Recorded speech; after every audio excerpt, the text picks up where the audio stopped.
This is DW News from Berlin. Raising the barriers, Denmark blocks migrant trains at its border, adding to Europe's state of disunion. Denmark is denying entry to hundreds of migrants trying to cross in from Germany. Rail traffic and at least one freeway have been closed. Also on the show, a night of violence. Turkish police detain dozens after nationalist crowds attack Kurdish political offices. Kurdish leaders say the unrest could make upcoming elections impossible. And America is concerned, so is NATO. Russia is pressing ahead with its military buildup in Syria with tanks, armored personnel carriers, and troops.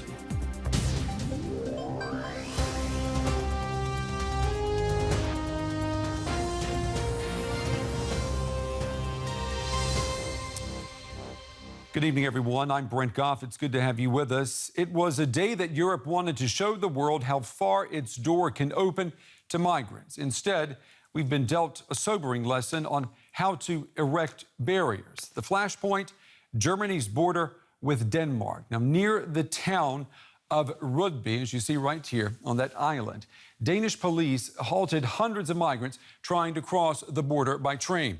About 100 are still on one train, and Denmark has now closed the border to all rail traffic. These men tried to make a break for it on foot. They were running from Danish police who had stopped their train in Rudby the previous night. Authorities wanted to register the migrants, but many refused to get off the train. We hope we can solve this problem and convince the remaining passengers to leave the train.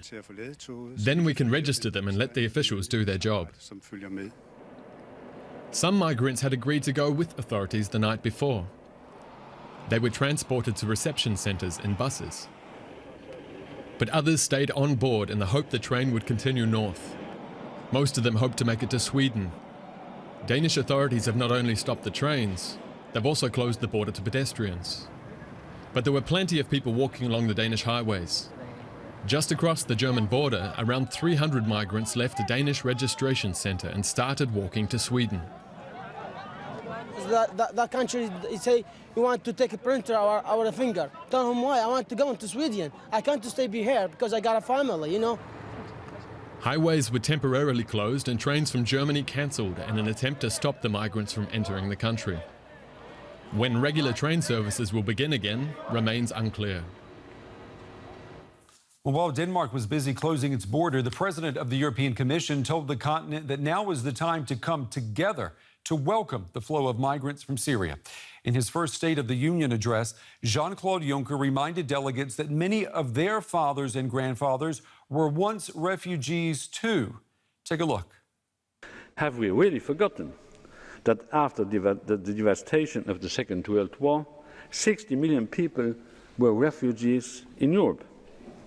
That as a result of this terrible European experience, a global protection regime, the 1951 Geneva Convention on the Status of Refugees, was established to grant refuge to those who jumped the walls in Europe to escape from war and totalitarian oppression. We Europeans should know and should never forget why giving refuge and complying with the fundamental right to asylum is so important. The fundamental right to asylum is one of the most important international and European values. We should not forget that. Well, that was President of the European Commission there, Jean-Claude Juncker.